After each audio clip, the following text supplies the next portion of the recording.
All right. Are you ready? Hmm? Denise, My bad. I don't know how it muted me. Why can't I see myself where are you? in my phone, on my phone? You have to, What up, peeps, and welcome to Peeps Creek, the cafe. We need to get that together.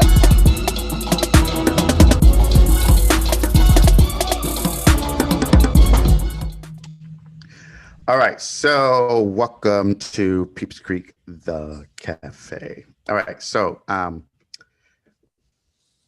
We so far it is just Denise and I. We're supposed to do a book review today with our book club members. And so quite frankly, it's really because of my fault because we actually did the review on both books and I lost the footage. And because I lost the footage, yeah, I asked them if we We were could try trying to to do recreate it.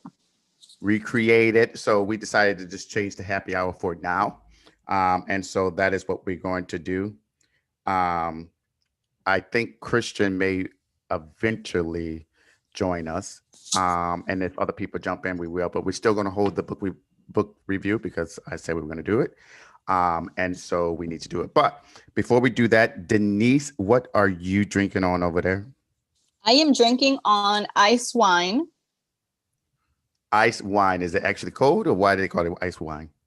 because it's like a dessert wine, like a sweet, very sweet wine, extra Like, sweet. oh, and that's why It's they a, call it it's that. I'm assuming, honestly, I don't know, but these type of wines are paired with dessert. Did I say it right? Yeah, dessert. Is it? Yeah. Oh, yeah. I am doing as you can see here on my lovely little mug here, says Peeps Creek mug. Boom, boom, boom, boom, boom, boom, bam. I am drinking tea. Um, and so that is actually I'm doing a hot toddy. So I'm doing I didn't know tea. what that was. When you say hot Italian, I'm like, what is that? So it's tea, honey, cinnamon sticks, and then Mm, either whiskey or bourbon. But I am doing 1792 in there to give nice. me a little something, something. Hold on. So, Salud. salute. Uh, the lone soldier over there, always available. So let me ask you this: how did you feel about the election? Um, I think it was nerve wracking. I think it if you didn't have patience, it just wasn't the election for you, right? Um, but I think that American has spoken because everyone voted, and the person that got the most well, however you say that word, Electoral. votes has won. So wait, but that don't tell me how you feel.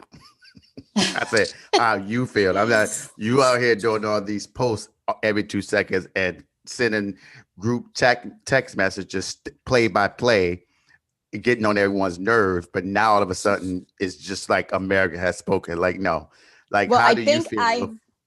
I think I sent you a text message and I said that thanks to you, thanks to you and your podcast, I really got into politics, into just wanting to understand politics more, right? Right, So I wouldn't necessarily say that Biden was my choice because I expressed this to you guys since the beginning, right? I feel like we just didn't have any other choice. So it was A and B. Do I sell my soul on A, or do I try to at least save it with B, right? So I think whoever voted for Biden, I can't speak for everyone, but I think I can say that the majority of the people that voted for him didn't specifically vote for him. They just voted because they wanted Trump out. how do you know So that? You got proof? Did you do no, some I'm research on that? listen, I'm just saying I'm going to go out there to say the majority of the people did that. That's just my opinion. I don't have the proof. I don't have the numbers. We can take it to court if you want to. you you can sue me if you want to. I'm just saying, I don't necessarily think that he won because it was him. I feel that it was just more people wanting to get Trump out. And I feel that the person he chose as vice president was another reason why a lot of people voted for him. Yeah, maybe. I don't know. I will say, I mean, he did make history though with the number of votes that he had altogether. He sure did. He surpassed any presidential candidate in regards to votes. I know the last time I looked at it, he had like 75 or close to 76 million votes. Now, the guy that's currently in there basically said he did tweet and say he got more votes and he won this election. Yeah, he's still with he won this election, and that it's that, what is it he said, the media doesn't determine who's the winner. It's something like that. Yeah. I honestly, I really wasn't paying attention because yet the media that follows you is the one who posted that Arizona, that Biden had won Arizona when Biden still had not even won Arizona. So I'm sorry, sir. Yeah, so I actually I was on Fox a lot, and then on I was trying to do not C-SPAN. What is C-SPAN? And then CNN, and then Associated Press, just so I could see them. And I will say that it seemed like Fox was quicker to call a state than some of the other ones, particularly the battleground states. But it was nerve-wracking, period. Just not because I was super let's be clear. I don't like Trump. I never liked him. I didn't like him before he was president. I don't like him as a person. And so even if he has done some good policies or done some great things or some good things as a president, his character overshadows that for me. So yeah, I just don't like him, period. He doesn't do anything for my soul. So yeah.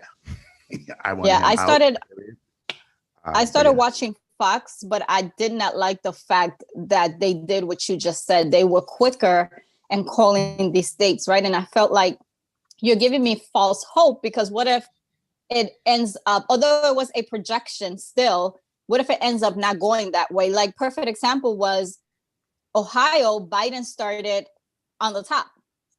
And then, after that, Trump took it. So it was like, I had to stop watching Fox because my nerves were going crazy with them. So I ended up just doing CNN and the Associated Press on my phone. But I was like a loyal CNN watcher, like morning to night. Yeah. I saw, I don't know if you sent me that thing where Van Jones was crying or something. I did. Yeah. So we were actually, yesterday we went for my fraternity brother's birthday. We went to a brunch and then we went out drinking, and then Janika joined us and we all went out just to, celebrate his birthday, but also celebrate the news. And so earlier that day, because it was pretty hot here in Virginia, it was like 70 something degrees, like today was 77. But there were like some vans in Alexandria that had wrapped their car like in a flag and then had like Biden posters hanging from it and was blowing the horns all throughout, and people were like celebrating that. And then last night we went to a whiskey bar, and they were, when him and Biden and Kamala Harris did their speeches, the waiters and all the folks, patrons in there were, just participating, listening and sharing and the news. How do you feel about, as a female, how do you feel about Kamala being kind of the first female to step in that role? I mean, she's pretty much going to be if you think about it, the second most powerful person in the world, basically, when it comes to, political power, right? But what do you think about that? I'm super excited. I even sat here as I was watching her. I made Dorian sit here with me because I felt like it was something he needed to watch. It was like, and I told him, I said, times like this, I wish I had a daughter, right? That I can sit her down and say, because my kids are, half Black. So it would have been nice to sit there and say, this could be you one day. But because I had boys, I still told him, I said, this could be your daughter one day. You know what I mean? Like, this is a perfect example. If you have a daughter, that she can do it. She just has to pursue her dreams, So I'm happy about it. I'm proud about it. I didn't know who she was until he elected her. So I started like researching her story, her history, her sister, her niece, how active they've always been with her, but how active she is in her niece's daughters' lives. Those two girls look up to her so much. Right. And I don't know, I just I feel happy about it. Excited. Girls rule. I think it's exactly. Yeah, I think it's pretty powerful that they're able to do that. And for there to be a woman, but also there be, like I said before, a female whose mother is Indian and then her father is Jamaican, and who herself has always stepped into her own authenticity of calling herself a Black woman. And so that's not you. I just find that to be important. It's important to see positive images of people who look like you, not just from a racial standpoint, but also from a gender standpoint, right? As females, as little girls, you want to be able to say that I can be this. Not only is this like possible, feasible, but the next step is possibly the presidency. You know what I mean? Like Hillary ran, and that was a big thing for women everywhere.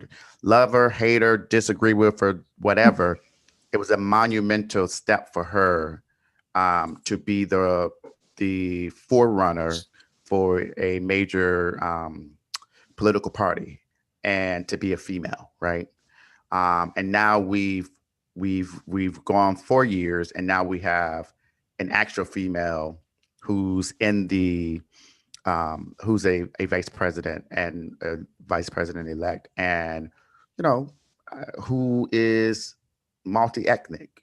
And there, my son is mixed, Dorian is mixed. So, I mean, there are a lot of children who are of their parents are of different races, different ethnicities.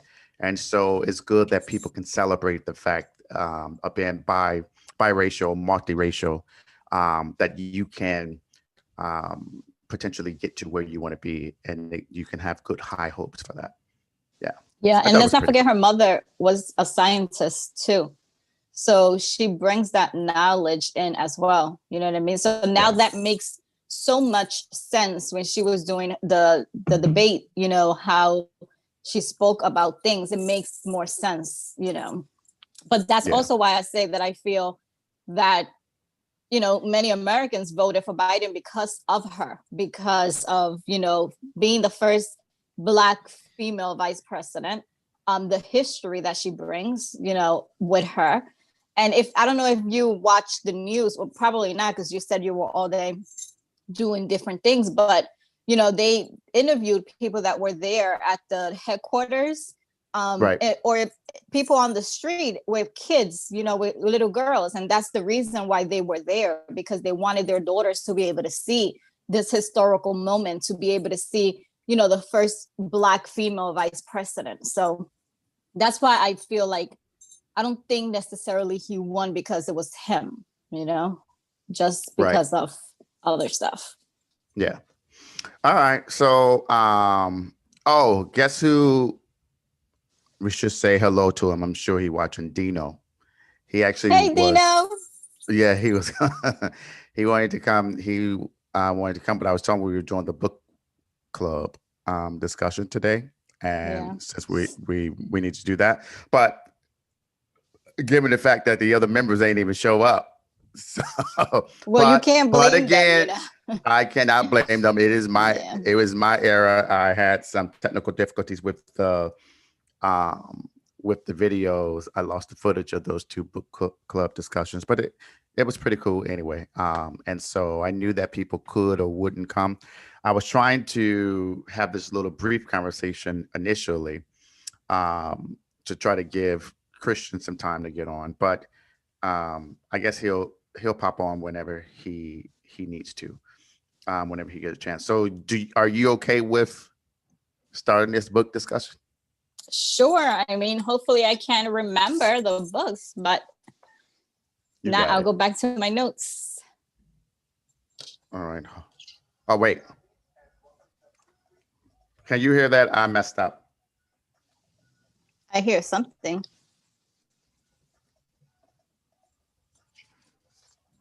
Don't worry. All right. Where are you? Let me get over here and let me share this. So to make this easier, I know because you were doing, I know you didn't remember some of it. Mhm. So I'm I trying to am find where my going. notes are. All right. So the book that we had, two books that we read and for our book club, Reading with the Peeps. The first book was The Pearl That Broke the Shell. One of our members, she was the one who selected that book. That's Fatana. I was hoping she would be on because she's so knowledgeable in this particular area. And then the book that I chose after we read The Pearl That Broke the Shell was Small Great Things by Jodi Picoult. So um, we, I'm going to try to give a brief synopsis of the book, The Pearl That Broke the Shell. Do you want to do it, Denise? Do you remember enough to do a brief? No, go ahead and do it because I think my notes for that one are on my old yep, they're in my old notebook. It's fine because the questions, I think it will you'll Bring back recall. my memory. Yeah, you should. So, The Pearl That Broke Its Shell was a book by Nadia Hashimi. I think she is a medical doctor, a She doctor is. here in the DMV area. Mhm. She's an Afghan American. But the book is centered around some characters that live in Afghanistan. But what happens is it gives a perspective of two different individuals. There is Shakipa, who that was one of the main characters' grandmother. Um, I think they call her Bibi Shakipa. Mhm. And then we had Rohima or Rohima. I think that's how Patana pronounces it. And then she is an Afghan woman, young girl, who initially engaged in a practice called, I think it's called Bocha Post, Bocha Posh. I think I'm pronouncing it correctly. But that is a point of time where females before puberty would Mhm. dress like a male, um, act like a male, so that they can have freedom to go out and do things for their family. And so the family knows about it. And quite frankly, most people in the community knew about it because it was a consistent practice, especially where a parent could not provide where a family didn't have any male children, right? So the mom and the father couldn't produce or did not produce a male. So they would frequently use their females, their daughters to go ahead and engage in that. So it goes to this whole concept of talking about that, but it's going back and forth between her and her grandmother and their stories and how those stories technically collide, even though they're generations apart, right? And Rahima is eventually, I'm just going to say, sold off, sold off to a older general in the army to be his wife, one of his wives. I think she was like the fourth or fifth wife, if I'm not mistaken, because he only can have up to six or something. Um, but we'll get through all that. And she goes through the whole perspective of being a young girl, um, serving or acting as a bochapash, right? Then coming out of that, being sold into marriage, basically, and then trying to establish her own sense of being a strong woman as she understood it, in a pretty much constricted environment because it was during the time that the Taliban was there. And so females were not allowed to do a lot of things. So the story goes about that. I thought the book was very good. And then the second book, Small Great Things, is the one that I chose. It's a book that really focuses on some of the racial issues that has stymied America's progression. And so it focuses on Ruth Jefferson, who is a nurse. She is a labor and delivery nurse, right, with 20 something plus years of experience, who gets into a situation where she is seeing there is a mother and father there who are white nationals. And the rule and direction that they pretty much give the hospital is that a we don't want anyone black touching our child, basically, right? And there's a situation where there's an emergency with the baby. Ruth is the first one who sees the emergency. She hesitates initially, but then they all spring into action. Eventually, what happens is that the father of the son who dies, the baby does die, and then he tries to sue initially the hospital, but then the hospital pretty much suggests to him in so many words that instead he should try to seek to try to get criminal charges against Ruth Jefferson. So Ruth goes through the system. She's never been involved with the system. And she comes to reckon with herself as being a black woman, even though she has always progressed and she felt like she ordered her steps appropriately, so that she wouldn't have to experience some of the discriminatory actions or behavior that she had. So it goes to that. It goes to the trial. You find out what happens. But it was a great book to me. It was my first time ever reading a book by Jodi. And it also, the other book, that was my first time reading a book by Nadia. Me too. Did I miss anything with? No, I wanted to clarify. I think you said that Shakiba was the grandmother, but she wasn't the grandmother. Yeah, that's the one that was, remember the aunt Shahima was telling Rahima about, she kept telling them stories about her grandma, Bibi Shakiba. Right, but it wasn't Rahima's grandmother. Who was it then? It was her great grandma? Yeah, it was her great grandma. Because remember, she's the grandma. That means that she was, yeah. I'm like, wait a minute, did I miss it? Yeah, you're right. That was the great grandma. Sorry. All right, so you ready? I'm ready. I'm ready. Let's get it. Can you see me? I can't see you with that dang on bottle. All right, but you have to look at the screen because these are where the questions come in. Gotcha. You ready? All right. Ready. So identify a trait you wish you had from any of the characters. Parween. Remember Parween? Do you remember her, right? Wahima. The sister. Yeah. Yep. Shakiba. That's the great grandma. Ruth Jefferson, because we're doing both books together. Turk, Bauer, Adisa, or Kennedy. Do you remember who all these people were? So Adisa, I don't remember who Adisa was. The sister. Adisa is Ruth's sister. And Kennedy is the lawyer. Okay. So do I have to pick from each book? No, it's up to you. I mean, but since it's just both of us, we might as well try to have a decent conversation about it. So I wish out of the first three is tough because I think each one of them was strong in their own way. They, Powin with how she endured being sold off and, then taking her own life. Right. Rahima, with everything that she went through, Rahima is the main character, right? So she's the one that even lost her baby. Right. And, I feel like that chick was strong. She endured more than anyone, I feel. And she still came out strong at the end. So I think I would pick all three just because they were strong women. Mm-hmm. Okay. Now, from Small Great Things, that one is tough. I wish I was as I don't give a fuck like Adisa.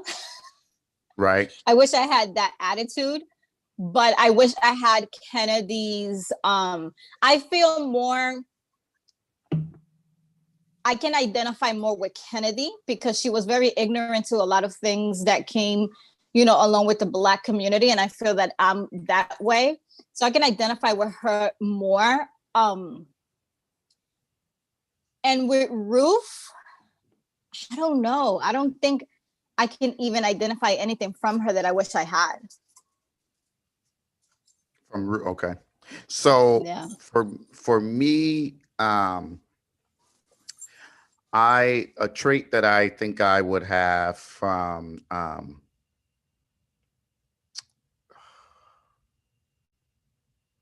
Ruth, I think, is trying to see the good in people all the time. I think I kind of have it, but um not as clear as she has it. Like she always tried to see the good. Now, part of that I think is also the fact that she was doing that to avoid her realities. The reality is that she was operating in a white person's world, or a world where she was a minority in every step of the way. She was even the only Black labor and delivery nurse, even though she had more experience than almost all of them, even her supervisor, who was white, right? But despite all of that, and the fact that she had like her sister in her ear, basically saying, you don't know where you come from, right? She still saw positive things about each of those individuals and those experiences, even when she was basically looked over for the position as the manager. Instead of being angry and going and creating drama at the job, she just decided, well, that's just less stress I need to deal with, right? So I like that about her. For Rahima, I do think she went through a lot. I felt like she definitely exudes the true definition of a strong, powerful woman, right? Who has endured the loss of your sister next door, right? And then you endured the loss of a baby, right? You're constantly beat by your husband when it's his convenience. You're called to his bed when it's at his convenience, and you have to share this with other wives, right? And then still try to understand where you fit, where is your order, and how she was with all of the other wives that lived in the compound, and dealing with that grandma, not even the grandma, the mother-in-law, right, of her husband, who would constantly like beat her and find some reason to make her seem less than. Do you know what I'm talking about? Sorry. Yes. I mean, what are you eating over there? Crackers? Mm-mm. Cookies? I mean, we're trying to have a book club discussion. There's only two of us. We need to have this robust conversation. Oh my God, but these are so good. It's the golden Oreos. Oh my God, that's why you have cavities. All right. Now, I have a question for you though. By picking on this book, go ahead. That trait that you picked for Ruth, although you know that, because I feel like that trait it was her downfall. I feel like, kind of, I wouldn't say is why she went through what she went through, but it contributed to it, right? Yeah. Even with that, are you talking about the? You talking about? Are you talking the about positive and seeing nice things about people? And I mean, I feel like I'm already kind of that way. Not to the extreme that she is, but I've grown to just try to identify the positive in people, because it's just easier for me. But yeah, I do think that it's also was her downfall, because she was relying on the fact that these people are inherently good, when in fact they're not inherently good. I mean, some of these people were just complete assholes, right? right. And so yeah, no, I definitely get it. And so I guess I would still keep the trait, though. It is what it is at the end of the day. If that makes sense. Yeah. All right. Do you remember all these people though now, right? Yeah, I do. All right. Yeah. I didn't even pick Turk because I didn't agree with shit Turk did. So I'm like, I don't even want none of his traits. What about at other the than very end? passion. What about at the end? Well, speak to that. What about, you said the passion? Why The would you passion that want he that trait? had to. Well, I can't fault him because I feel like he didn't have a choice. This was Hold on, Denise, because Okay. Christian is now about to join. He late and he should have been here a long time ago. Christian. I don't think he can you hear get that me, hot right? water? Hold on, because I'm also going to put some hot water in here. Christian, Wow, I so missed weird. you. Hi. It's so Hi, weird for me welcome here. back. Thank you. Wait, I need to take this off again.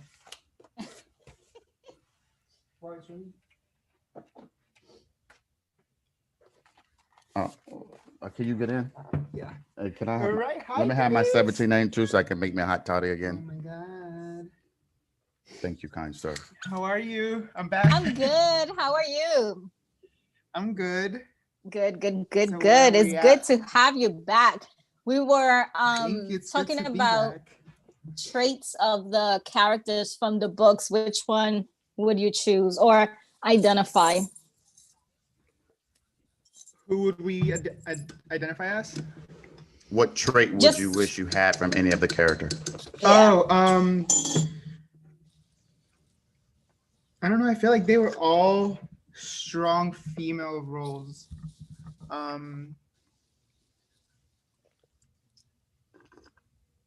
can't answer. Christian and I think alike because that's exactly what I said. It is what he said. All right, moving on Yeah. then. Boring. Next one. All right, so this is from so you remember the word nasiib. The term nasiib was used throughout the book of The Pearl That Broke His Shell. So it refers to a Yes. person's destiny. All right. Do you believe in destiny? I personally Yes. do. Why? Because I don't know, I feel like it's part of us, you know. I feel like we all have a destiny. We all at certain point can control, you know, or have a small part of controlling or contributing to our destiny. Yeah, I feel like people say that you can't choose your destiny, but I feel like you can change how things go in your life. You can change how things are going in your life. So you can always kind of adjust things to make it work for you, if that makes sense. Yes, that makes sense. I don't know if I necessarily believe in the concept of destiny. I do believe that there's always outside sources, good or bad, influencing decisions that you make or attempting to influence decisions that you are making. Whether or not that's part of the destiny, I don't know. I don't know if I necessarily subscribe to the perspective that there's a concept of destiny, mainly because of the movie Finding Destination. Never liked it. And so never Final Destination. Would you say that everything happens for a reason?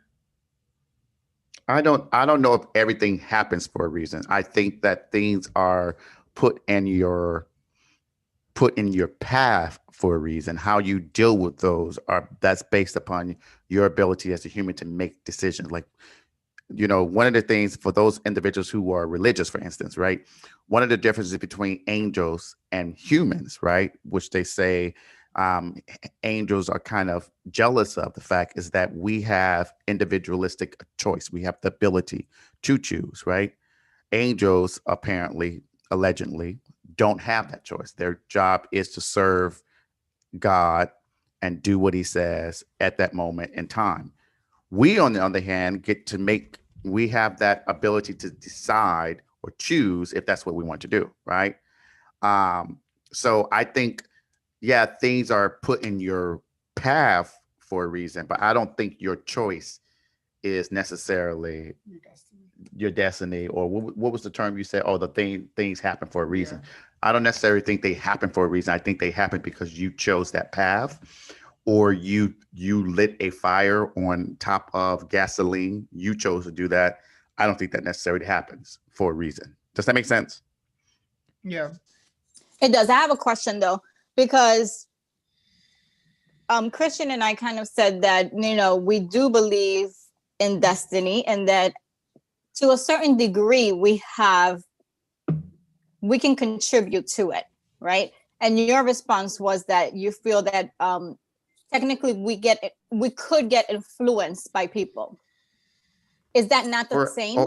Or outside things. I mean, I don't think it's the same as people who says everything happens for a reason and destiny. Sometimes I feel like those two are the same. Like, I'm not sure that everything happens for a reason. It happens because there are things that you contribute and making happen, right? Like, I think the last time when we had the original book club, I think it was Joyce who says she believes in destiny, but she also thinks that you're one step away from changing it at any moment, right? I think that's kind of how I look at it. It's not necessarily that the end result happened because it was meant to happen. It's that I engage in something to change that, to make it an end result. Does that make sense? Yeah, and that's where I see it differently. I see it as the end is going to be the end regardless of what happens in that transition, right? Regardless of what happens before you get to the end, no matter what you do, if what you're doing was not part of your destiny, it's still the end result is still going to be the same no matter what. But I feel that by me saying that I can contribute to certain things, I also mean that people can influence me to contribute to that. Okay, so while we're on that, we might as well go to the next one then. Look, do y'all see the time and energy and effort I put into create this slide? You see these transitions? Next slide, please. Did you see the fireworks? No. Let me go back. See, let me go back. Okay, you saw that? It's tough. Now watch. No. Fireworks. All I see fireworks. Fireworks. You don't see it? No, it's just the lights. Is that all? Is that it? Are you looking at the slideshow? Yeah, on my screen, I see two PowerPoints, and then on the top of it, the lights just turn colors, like to red, green. Oh, so I'm sharing the wrong one. So let me adjust that. All right, so let me go back. So I've been messing up then. Are you ready? I thought that's what you wanted to share. I'm ready. Okay. Where's the fireworks? Hold up.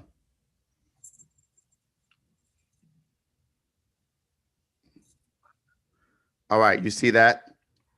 Mm-hmm. Now do you see the fireworks? Yes. Is that regular PowerPoint? Don't worry about that. Don't worry about my powers over here. I'm doing a whole presentation over here. All right. Is it changeable? No, I think we kind of. Is that regular PowerPoint? We'll talk about this afterwards. I want people to know my secrets. Is it changeable? I think we kind of. Yeah. I think I said yes. You say yes, Denise?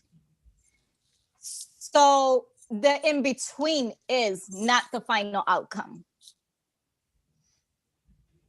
What you mean? Okay, so let me give you an example, right? So I feel like, okay, let me put it this way.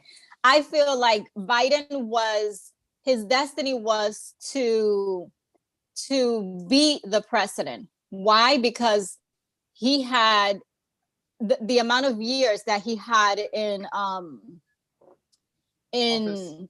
office, you know, in the politics and whatnot. So I feel like he contributed to a lot of it during the time, but the final outcome was still at the end of the day for him to be the president. You see what I'm saying? I see what you're saying. Okay, and so that's what I'm saying. Like it's put the PowerPoint back on so I can see the question. Yeah, it just says, is it changeable? Destiny. So I feel that it's the in between is the only thing that's changeable. The final outcome, no matter what you do, no matter how you try to change it, it's still going to be the same. Okay. Like, All I right. didn't like you, but the final outcome was still for me to marry you and have a kid. Oh my God, you are. You see what I'm saying? But hey, you guys Nah. both changed your destiny. But you see what I'm saying, though, right, Christian? Yeah. Like, the final outcome Everything- was still for yeah. that to happen. Yeah. Nah. Because we Okay, could have hold chosen up, not let to me go speak to back. each other. You know, we hated each other. But doesn't that go to show that's like what's meant to happen happens? Or like it all happens for a reason? Yeah, and I agree with you on that. He's the one that Yeah. doesn't agree with you with that. I agree with you 100%. I agree when you say that you can change everything leading up to the final, like your final destiny. You can change the way, and then what happens at the end is what's meant to happen. All right, then let's move this back on then. All right. If you can. I can no longer see the PowerPoint, though, just in case. I know I haven't got it up yet. Just Oh, okay. bear with me. Christian, are you drinking anything? No. Oh, water. I got a dul. Korean water in Korean is dul. Dul. Dul. Yes. All right, so now let's go back to it then.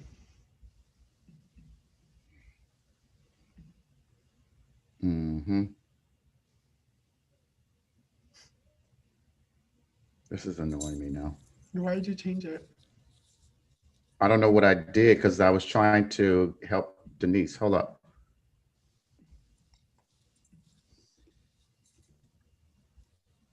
Can she see it now? No. No, I don't think so.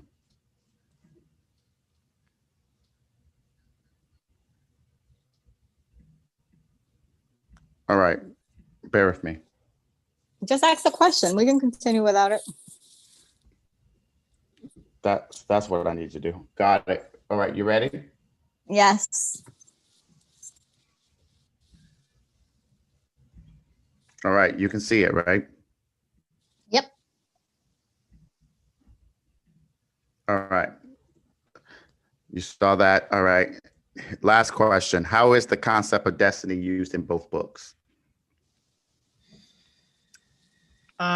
For the Pearl That Broke Its Shell, there's two different ones. So Shekiva's or Shekiva's destiny, I don't know how Fatana said it was pronounced, but her destiny was, I think at the end, she kind of had it all good. She had a husband, she had a kid, she had a home. And I think she even got along with the other wife. I mean, at the end. At the end, yeah. And then for, was it Rahima? Mm-hmm. I forgot what happened to her. Remember, she went to the... Oh, yeah. So it was to get away. And right. Hers was a little harder, I guess. But do y'all think they all had, I mean, that's what he's saying, is you think are you all subscribing to the position that destiny is the end result, or all these different steps, like Shakiba, her losing her house, her land that was hers when her father passed away because If that was her destiny. is that all part of her destiny, you think, or what? I do. I personally subscribe to the thinking, I don't even know if this is how you say it, that the minute you're born, your whole story is written. So okay. That's why I say that it's written, right? And it's written on a certain ink, but you can still what's the word? Mold it to change it throughout the way. But the end result is still going to be the end result. So do I feel that they had to go through what they went through to be able to get to what happened at the end? Personally, yes. Okay, that makes sense. I was trying to get you over here. I'll put her there so you can see her. All right. Um, let's move to the next question then.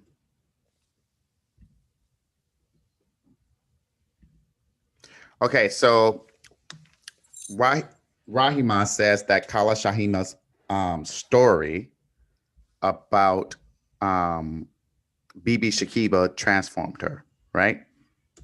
So the question is, in what ways besides dressing as males do Rahima and Shakiba transform themselves? Ooh, I don't. So I think that knowing I told you that I took some time to get these questions together for this book reviews. I'm a little annoyed that nobody showed up. I spent all this time on this. Go ahead. I feel like the fact that she knew that her great aunt had gone through it, that her great aunt, regardless of what the outcome was, had endured it. Is that how you say it? Is that how you Yeah, pronounce but the that's her word? great grandma, not aunt. Well, whatever she is, wasn't she the aunt? Oh, now I don't know. No, Anywho, the aunt is the one telling the story it's about Bibi, her Bibi, Bibi. grandmother. No, Bibi Anywho, is the great grandma. listen, this is my answer. I feel that the fact that she knew that what she was going through, her great grandma had already done it, had endured it, and had made something out of it, helped her continue to do it. So I feel like for Shakiba, she transformed herself from being this rambunctious, kind of against the grain type of female to be more, in particularly during the time frame that she was. It was in Afghanistan, but it was not when the Taliban was involved, right? At that point necessarily. Mhm. But they still had kings and queens and things of that nature. But she started off going against the grain. She didn't believe in the fact that she needed to operate and as a woman should traditionally, right? She felt like she was able to get land as a female when at that particular time, females were not allowed to do that at all, right?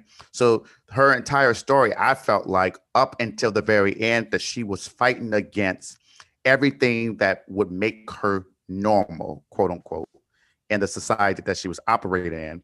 But at the end, she transformed herself, I think, once she had her child, to a more complacent female, and more complacent in the sense that she was able to operate as all the other females were expected to at that time.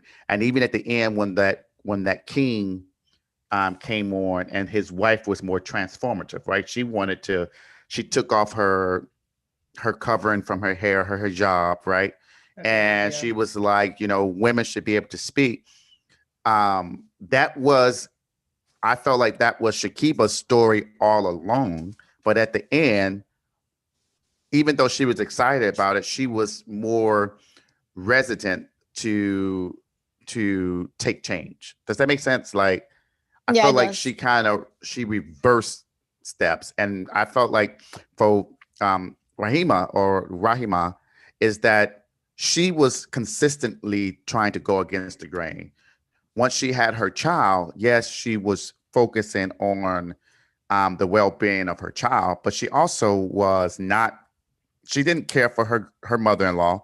She didn't care for her husband. She didn't like the way, excuse me, that he felt that he could just go around and beat them when he wanted to and use them when she wanted to. She wanted to go into the government and make change. I guess, honestly, she kind of reminded me of like a Hillary Clinton back in the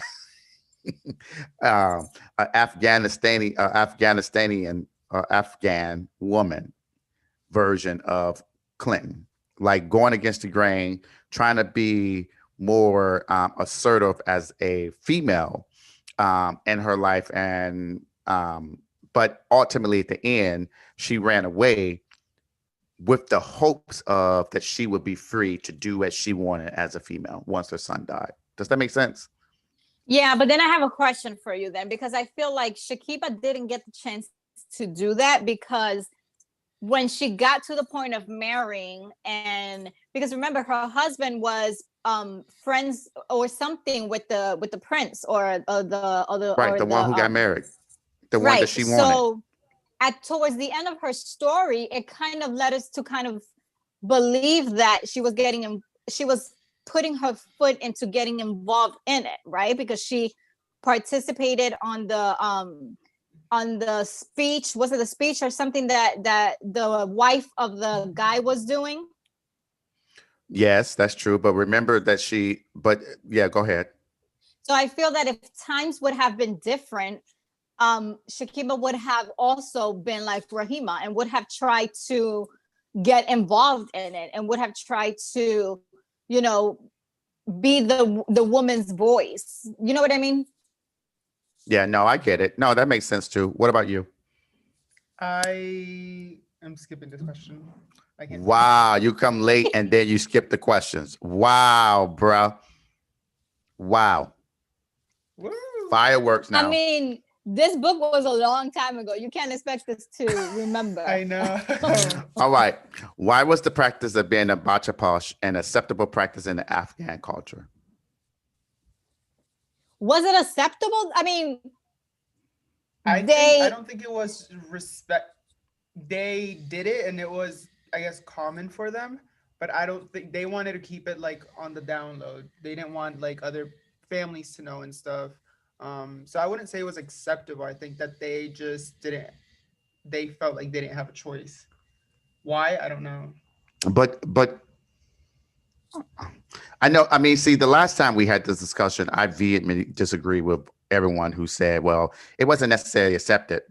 They were trying to keep it on download. I don't think that's true. I think everyone knew, there was no doubt that it was a common practice for families to have their daughters who didn't hit puberty yet. Like once they got 12, 13, they could no longer do it. I mean, I think Rahima did it longer than she was supposed to. But I think it was an accepted practice of this was allowable so that I can have a male, right? I can have a male go and do groceries. I can have a male go and do some kind of not debates. What's the word when you're trying to get Bargain? bargain? They can go and bargain. Stuff. Yeah. All the things that were traditionally allowed for the males of the family. I mean, even the guy when she went to the market, when she was a girl,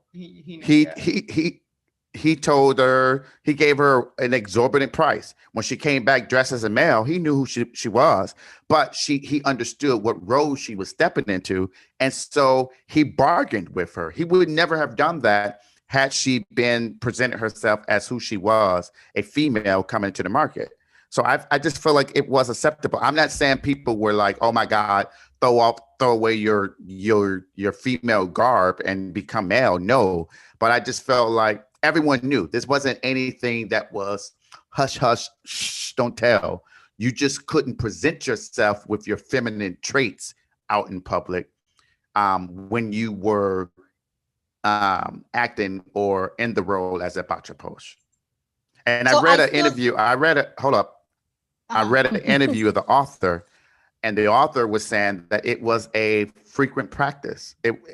She said in an interview that every Afghan family knew one either in their family or knew someone in their neighborhood who was doing it because it was an acceptable practice to do it that way. Sorry, go ahead.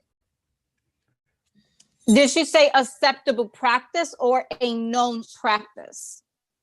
Well, no, but it was accepted to me. How do you know and don't accept it?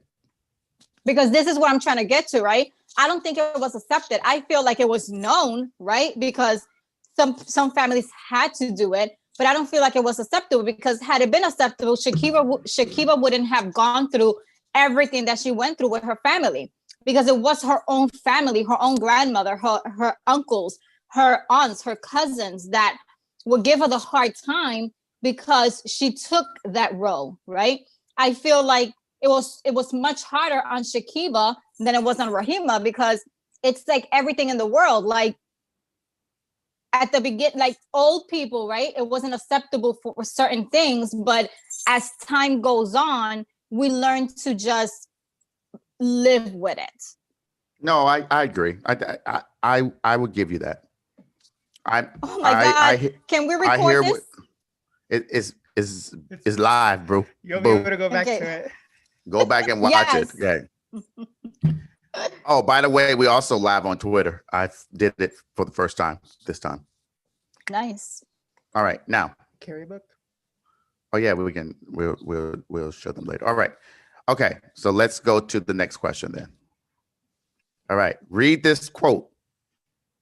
Look at this. This is Oh my God. presentation. I can't read what you're talking. I mean, this is whoever put this together is like phenomenal.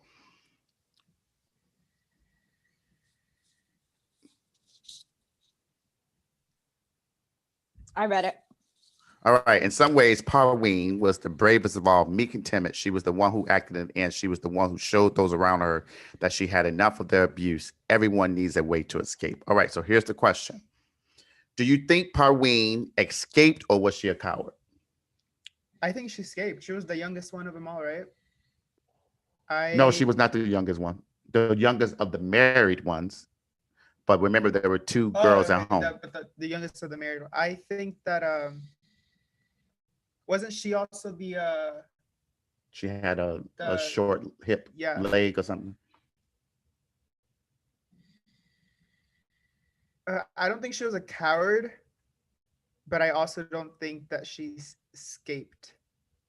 I think that she did what she thought she had to do to get out of the situation she was in. She didn't see any other choice. Like there was no getting out of it. And you see throughout the book that she was actually suffering. Like no one was nice to her. She faked a smile every time she would see her sister, which was a couple times. And same with her Bibi Shaima. No, with her aunt or whatever. Uh-huh. So I'm gonna say neither. I don't think she escaped or was a coward. Denise? I think she escaped. I think that some people will put that coward word because she ended her life. And stop putting that mute button on. Just keep. What are you doing? I was eating the crackers, eating the Oreos. You wanted me to chew in your ear? Yes, I want. Yes, because you take too long to reach over there and unmute. They're done. They're done now. Thank you. So you don't got to worry. Thank you, Jesus. Thank you. Go ahead. Anywho, so I think that people will call it a coward move because she ended her own life, right? But I feel like it was an escape. I feel like we tend to think that each person can control their emotions and can control how they feel, right? But for certain people, that's their way of escaping a situation. And I felt that that's what she did. That was her way of just ending what she was going through. And we may not agree with it, right? But that was her escape. And that's what made her, that's what she felt was going to make her better. Right. Okay. I'm going to skip that question because it's, all right. Hold up. All right. You ready? Ready. Look at that. How do you I can't see nothing. Oh, now. Do you see it? How do you escape your reality or circumstances that you don't want to be a part of? Oh, and for those who listen or viewing it either live or viewing it later, Parween is one of the sisters who were married off in the book, The Pearl That Broke His Shell. She was one of the sisters who had a disability. She had sort of like a short leg or limp leg. Yeah. And so when she walked a certain way. When she was married off to this one of the families of the husband of the main character, Rahima. And they live right next to each other. and the people were pretty rude, nasty to her. She was artistic, meaning that she did poems. I think she drew stuff or something. Yeah, she was a good drawer. Good drawer. And so she used to be one of those most loving daughters when they all were together. Mhm. But she retreated in herself when she was married, and just was never herself, right? And so at the end of the day, what she decided to do was to set herself on fire. So she set herself on fire and she died. So we're asking this question. This quote is coming from her sister, the main character, Rahima. And so now that's how we got to that. All right, moving on. So how do you escape your reality or circumstance that you don't want to be a part of? So actually, can you put it back on? Because I just want to touch on that quote real quick, just to go back to that first question that you asked.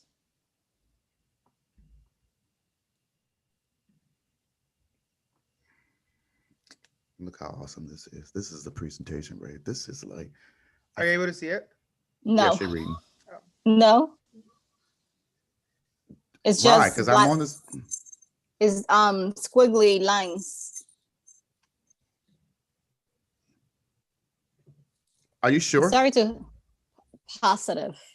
Now, all right. So this is why I agree, right? Because I feel she was the bravest, because I feel like the other two just went along with it, right? Because they just decided this is my destiny, this is my fate, so I'm just gonna go along with it.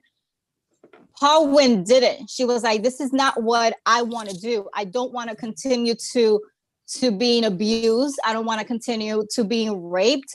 I don't want to continue to live this life, right? I already have a disadvantage of having this disability.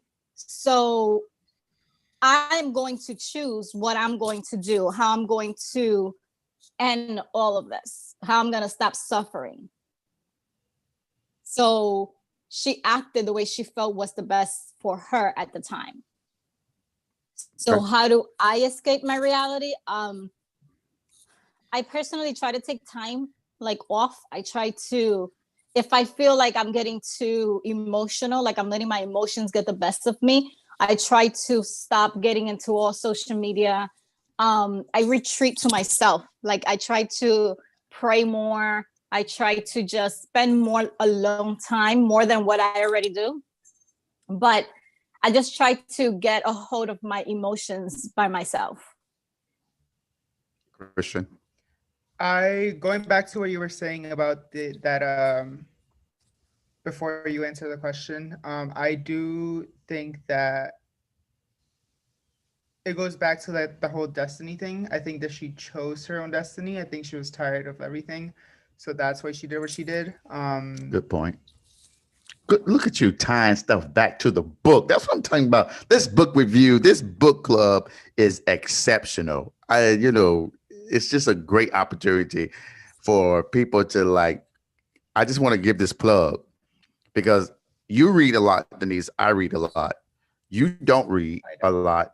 And even Fatana says, I mean, she's posted things on social media, says that it forced her to start reading more as well, even though she likes to skim shit and pretend like she read the whole book. But we'll get through that later. She ain't here to defend herself, but she said it many times.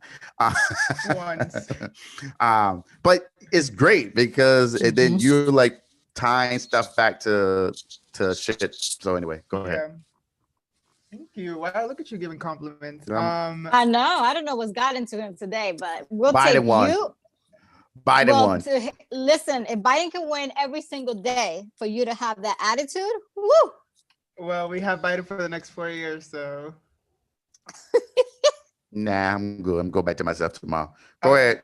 But in regards to the question about how do you escape your reality or circumstances that you don't want to be a part of, I feel like that's a learning process, at least for me. I'm still learning how to do stuff like that. But yeah, I do things like Denise said, like take time for myself, isolate myself. Sometimes isolation's not the best, but it really just depends. It's a learning process, like you said. Yeah.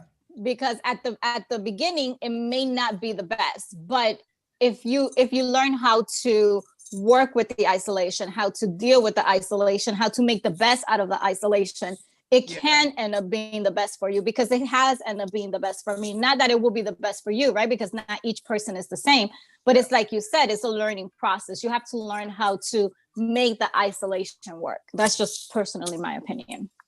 Yeah, I agree with that. Deontay? Okay, we get it. You can do those. I don't know. I think I do a combination of things. I think for me, my escape is to bottle it up. I normally bottle everything up and then I'll explode at one point. Um, I may try to. I would work. So my escape would be to go to work, to do stuff, um, to to pivot to something else that I don't have to deal with that circumstance. I may go out, I may have a drink, I may read. I used to journal. I don't do it as much. And I try to exercise, but my main go-to of how I escape my reality is just to bottle it up, close it up, and just hope that the top doesn't come off anytime soon, which is not healthy at all. You have to find, I think you have to find some kind of mechanisms to deal with that. And I think that's kind of what Parween did, is that she bottled it up and made it seem like everything is fine. And then her end result was to set herself on fire. Now, I'm not saying that I'm going to do that. I'm not trying to be dramatic here, but you never know. I mean, sometimes stress from not looking at things, talking it through, and or even trying to figure out why you feel a certain way can create situations where you take extreme measures. And so that's kind of what I do. All right. Great conversation, people. All right. Next one. The title, Small Great Things, is from MLK. For those of you who don't know who MLK, that's Martin Luther King Jr. Quote, if I cannot do great things, I can do small things that are great. Okay. Genius. What'd you think about this PowerPoint presentation? So good. It's keeping us focused, though. All right. You saw that light, Denise? In what ways did Ruth live up to this quote?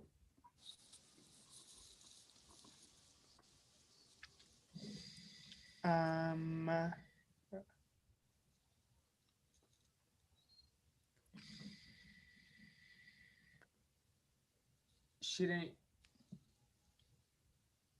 I don't know. I don't know in regards to the quote, but I think that she never gave up on herself and what she stood for or believed in. She, up until like the whole court hearing and stuff. But that doesn't relate to the quote. So for me, I think one of the most pivotal points in the book for me was after the baby died. Remember when the baby died, the baby that she wasn't supposed to touch. And she left, and instead of going out the front door, she took the elevator to the morgue. And she went to the morgue, she opened the freezer. And even though the parents, Brittany and Turk, didn't want her around her baby because she was Black, they didn't want her tainting the white greatness that they had brought into the world. She took it upon herself to take the baby out of the freezer, coddle the baby, wrap the baby, to take out the blue or the color from, being cold, to warm the baby up. And I felt like that was a small thing that was great. That instead of being pissed and upset that someone took away your ability to potentially help this child with your 20 plus years of experience, that she took that moment in and of herself to do something great for the baby. And the baby, I mean, is not here, right? Physically is here, but the spirit isn't here. But the intentions of that, I thought, was something that she did great, in my opinion.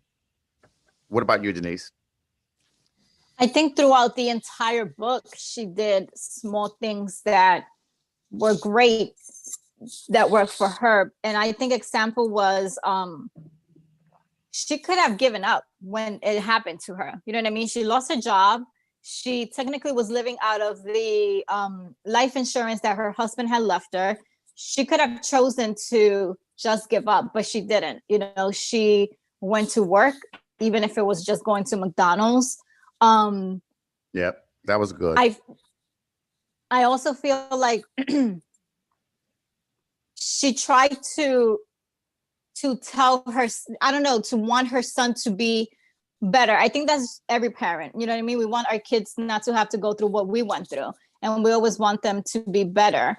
So I feel like many may not agree to what she kept trying her son, you know, to be in the school, but I feel like even throughout the situation that she was going through, she still put it aside and made sure that her son was going to school, was maintaining his grades, was not letting what was happening to her affect him. Although it did, but I still feel that she did her best to try to avoid that.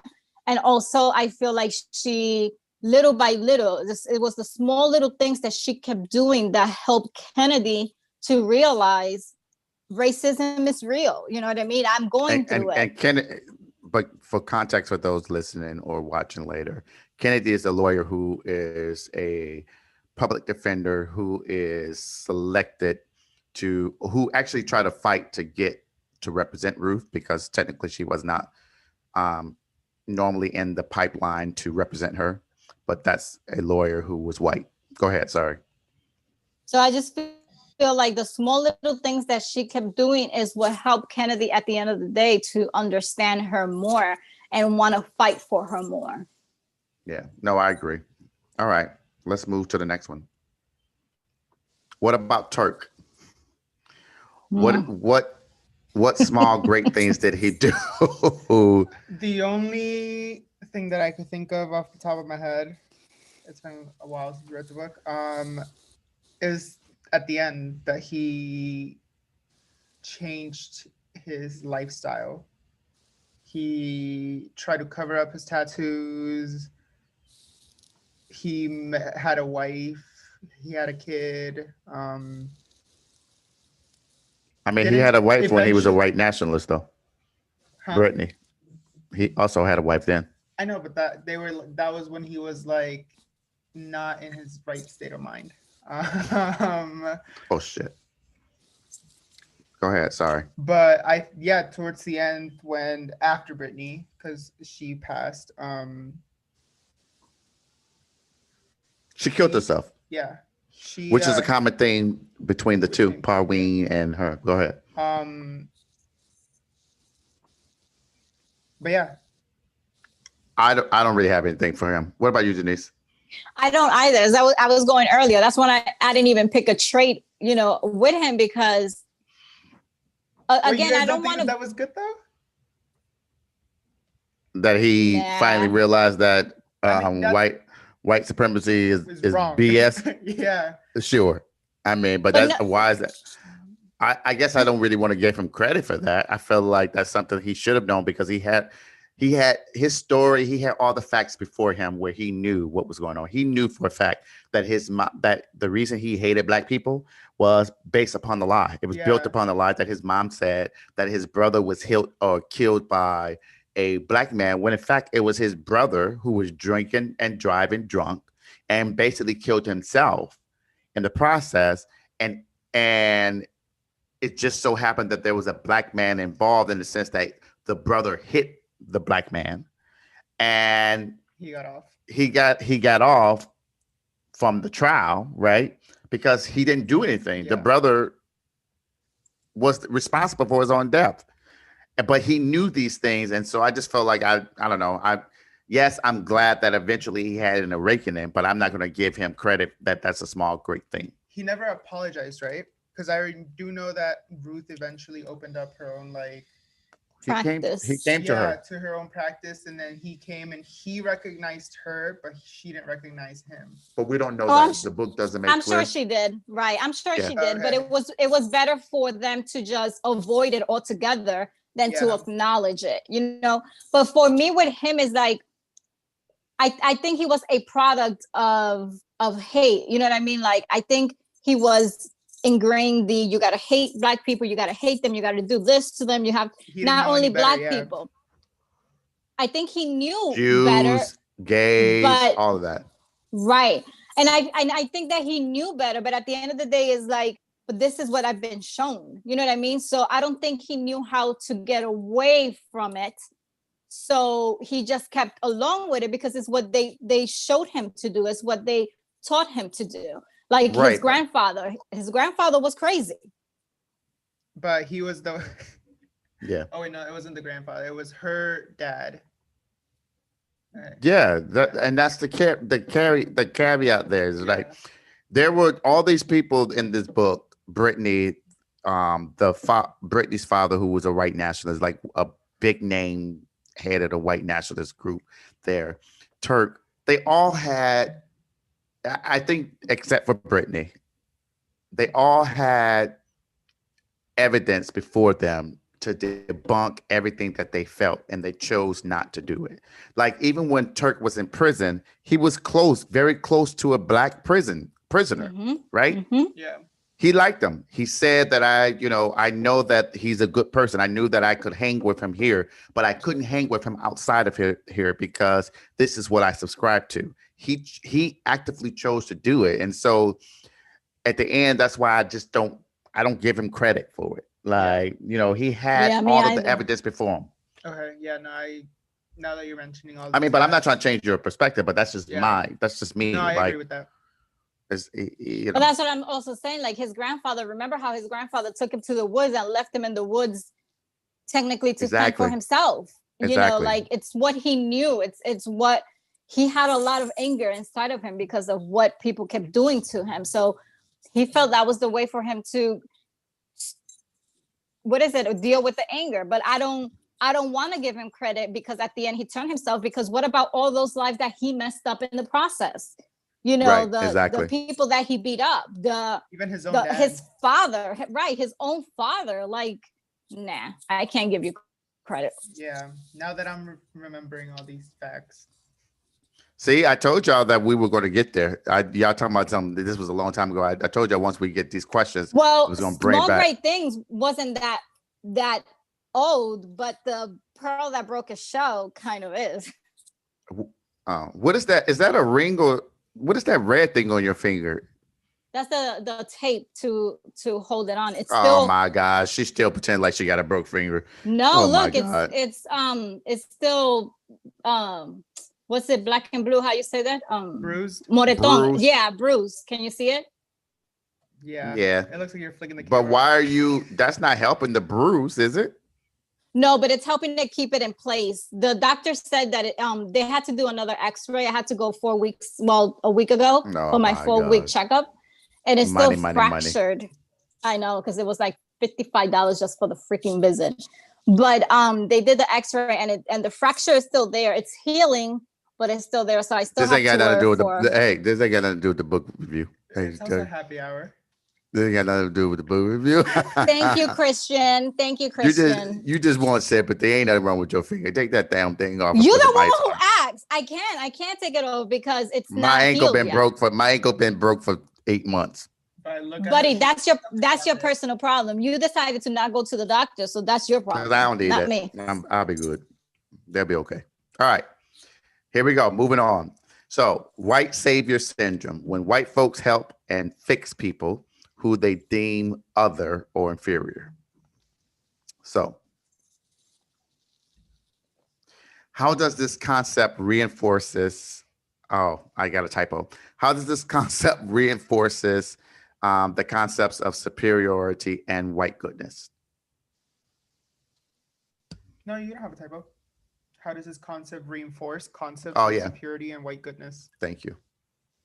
Do you know what I'm talking about there? Are you referring to Kennedy, maybe? Maybe.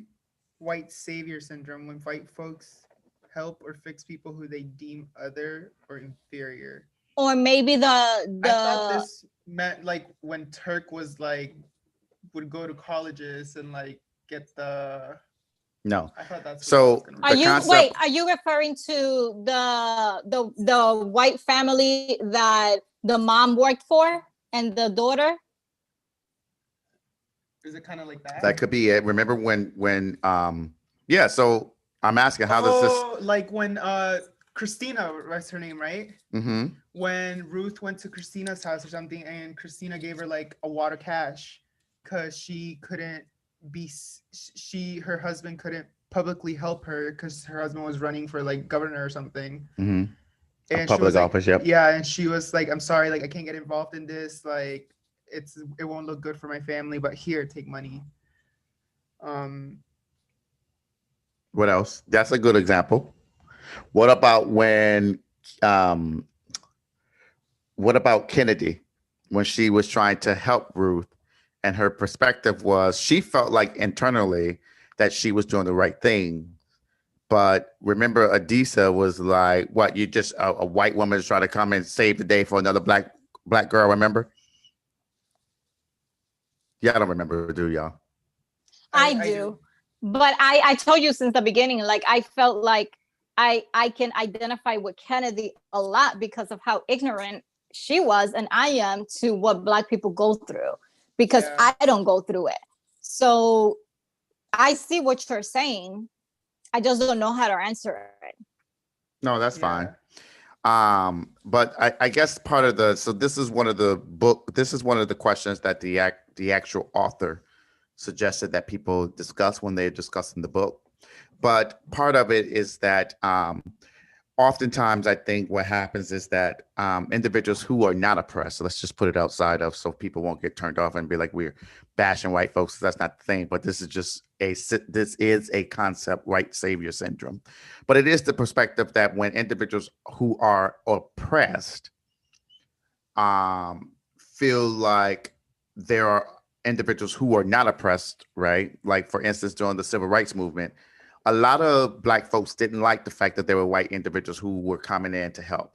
But other Black folks were feeling that they needed white people to come in to help, because only other white folks can tell other white folks this is wrong, right? And so those individuals who were coming in to help, while they may be doing so benevolently, the perspective is that they create this perspective that the only way that we can progress is because you, a white person, is helping us. You know what I mean? Like, it's not necessarily, you don't listen to me. You're not hearing my plight. You're not hearing how this is impacting me. You're not listening to the suggestions and solutions that I'm putting on the table because I look a certain way. But then there are the white folks who come in and they get to go there. Look how she's drinking that drink. Like she just downed that, that is wine. But anyway, yeah, that's what the question was. How did this show up in Ruth's story? I think we kind of answered that with the Kennedy. Yeah. There were a few scenarios. I was gonna say, yeah, there's a few scenarios on that. Yeah. Like what? Well, like Christian mentioned, Christina trying to give her money. Yeah, Christina trying to give her money. I feel like even Christina with her friends, like when Ruth was around and her friends were around, and even the family, the way they treated the girls okay, but even with that, I feel that was part of it. Yeah. Even I feel like when Christina realized that she messed up, because she came back at one point to Ruth's house and she was like, I'm sorry, whatever. I feel like that also had something that could also tie in with this. Yeah. All right. Do you agree with Ruth when she says white people don't mean half the offensive things that come out of their mouths, and so I try not to let myself get rubbed the wrong way? This question was ready for it. I wish Atrina was here, but she ain't. Go ahead. I think that they are, I'm not gonna say ignorant, but they don't realize that they thinks that white people, or not even necessarily white people in general, like people that are not of color, they can say things that can come off racist without thinking, oh, that can be offensive. You know what I mean? I mean, I have so many different stories of dealing with it personally, just every day. So I don't subscribe to this perspective because I feel like whether you mean it or not is irrelevant to me if you don't take the time, effort, and energy to recognize the context and the scenarios that you are operating in. Like, you don't get to just say whatever you want to say and I supposed to just deal with it. No, you need to think about what you say before you say it. And so while they may not mean any harm, the fact of the matter is that words have power. Words have meaning. Words can move and make things happen in individuals' lives and on any spectrum, period. And so it's important for people to begin to think about what they say before they say it.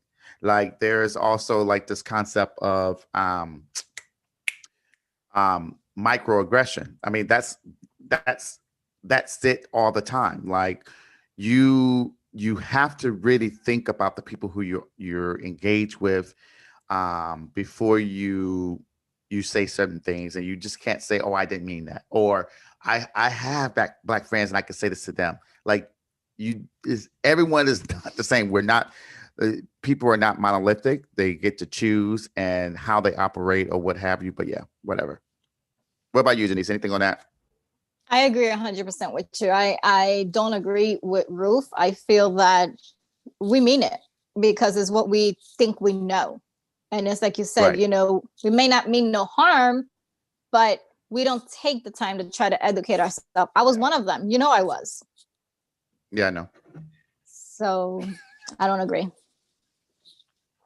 All right, excellent. All right. It says, it goes to show every baby is born beautiful. It's what we project of them that makes them ugly. That's Ruth, a quote from Ruth. Yep. How do any of the characters bring to life Ruth's statement? Turk and Brittany. Yeah. If that baby was if the baby was still alive, they would have projected all that on the baby, and the baby would have been Turk 2.0. I mean, look at Brittany. She's a prime example. Her Yeah. mother is actually black. Yeah. But she never knew because her father projected on her that her mom left him for a black man, right? Or something like that. Yeah. And so because of that, Brittany grew up hating black people, right? Yeah. Because they, quote unquote, destroyed their family or her family. And even Turk, even though he had evidence to the contrary, he took the things that his mom was saying about his brother, for instance, even though she knew it to be a lie. But it was something that she dealt with that allowed him to become this angry person and just filled with vitriol and hate towards individuals just because of who they are. And he found all that through the other guys that he met too. Right.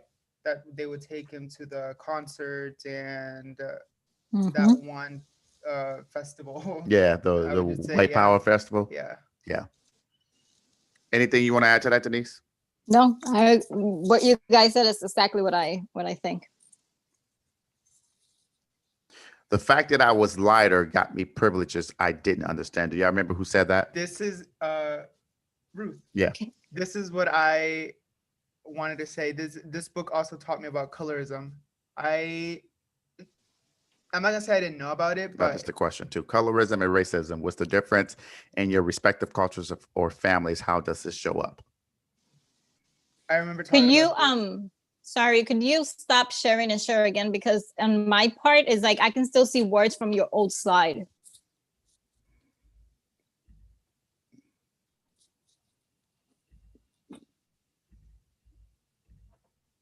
Can you see it now? Oh, way better. Yes. Yep. I don't see it no more. Can you see it? Sorry. Yeah, I can see it. Yep. I don't see the other stuff now. So that's good. Sorry, Christian. No, that's all I'm saying. Okay, but what taught you what did it teach you about colorism? That even though that light-skinned people and dark-skinned people, they're both like Black people or African Americans, the light skins would still get like not special treatment, but treated better. Right. And I remember talking about like the whole paper bag test Mhm. from the last time. The brown paper bag taste. Yeah. Yeah. Yep. So yeah, so this in the book, Ruth is lighter and her sister Adisa is darker. Her sister name technically is Rachel, but she changed her name to Adisa to be more in tune with her her black heritage. So she wanted something more grounded or rooted that she thought was more black oriented or black power type of thing. And Ruth would give examples of how when they were younger in school, like the teachers would say things like, "Oh, you're the pretty sister," or "You're the smart sister," not necessarily because she was intellectually superior to Rachel, but because she looked a certain way, right? And so I think, in particularly in America, like there was this study where they gave all these dolls, these baby dolls to children, kids, and black kids, white kids, other races, and almost without fail, all of the kids navigated to the lighter skin dolls, not the darker dolls, because they felt that the white dolls were the epitome of beauty, the epitome of what they thought was good, right? And the darker dolls, they consider those to be ugly or have some kind of blemish or were not as um, good to have as a toy, right? But I think here in America we do that all the time, and I don't think it just transcends. I think it transcends races and ethnicities, because if you think about the Hispanic community, like Celia Cruz is Cuban, right? She's a darker skinned Cuban woman, but if you listen to a lot of her songs, she talks about some of these concepts of colorism within her own community because she was darker. She wasn't seen to be as pretty. And if you watch the novella, now I know that they took liberties, creative liberties with that, but the sister, Celia's sister in that novella was pretty, right? Yeah. Because she was a lighter Cuban, right? So she seemed to be Was she talented? no, she wasn't telling. But they wanted her to be pretty or whatever. What about you, Denise? Did you see the concept of colorism in the book, and how does it show up um, in your own like circles or family or what have you? I did see it. And I feel like, I think what is it, Adisa, however you pronounce her name. I feel like she kind of rebelled only because she felt like Ruth was getting all the attention and was getting all the praise and whatnot. That's just personally how I feel. I don't necessarily have, I have not experienced it in my life, nor have the kids so far, knock on wood, wherever the wood is. But to go back to what you said about Celia Cruz, is the same, when there's a lot of blonde with blue eyes or green eyes Puerto Ricans, and they're beautiful. You know what I mean? That's the concept that they give them. They're beautiful because they are blonde with green or blue eyes. Right. And then it takes me back to the book. Is it The Bluest Eyes? Yeah, The Bluest Eyes. Which the girl, the little girl, the African-American girl, picked the doll, based on her eyes, because to them, that is beautiful. And I feel it's just that's what they've wanted us to see for so long, that's why people tend to believe that is beautiful, but that is not beautiful. Or at least it's not the epitome of what beauty is, because beauty Right. transcends all colors, all shapes, all styles. Look at me. Okay, we're gonna go to the next question. Yeah, and that like what you mentioned about Adisa and changing her name so she can be more in her heritage and stuff, that got me thinking, and it kind of explains the way she was and how hard she was on Ruth because of how many things Ruth let slide. Mm-hmm. because she can get by. Right. But Adisa Right. had a harder time. Like She lived she it. struggled. Adisa lived it. While Ruth, like, she was able to like slide by and or get by. And that goes to this other one. It says, I'm talking about what color you've chose to live your life. What happened to you happens to the rest of us every day, every hour. You're just so used to playing by the rules, you forgot you got skin in the game. That is Adisa talking to Ruth. And so what do you think Adisa meant by this? And do you feel like Adisa was too woke? Is she just an angry black woman? Like what did it come off to you in the book? No, I don't think she was an angry woman. I think it goes back to what Christian was just saying. Adisa had to live through it. She experienced it, where Ruth didn't, because Ruth was lighter. You know, her skin was lighter. She had good grades. So they tend to treat her differently. So she didn't have to go through what Adisa had to go through. She didn't have to experience what she experienced. So I don't think she was an angry black woman. She was just trying to technically slap her in the face and say, wake up, bitch. Like, you're trying to be white and you're not white. Right.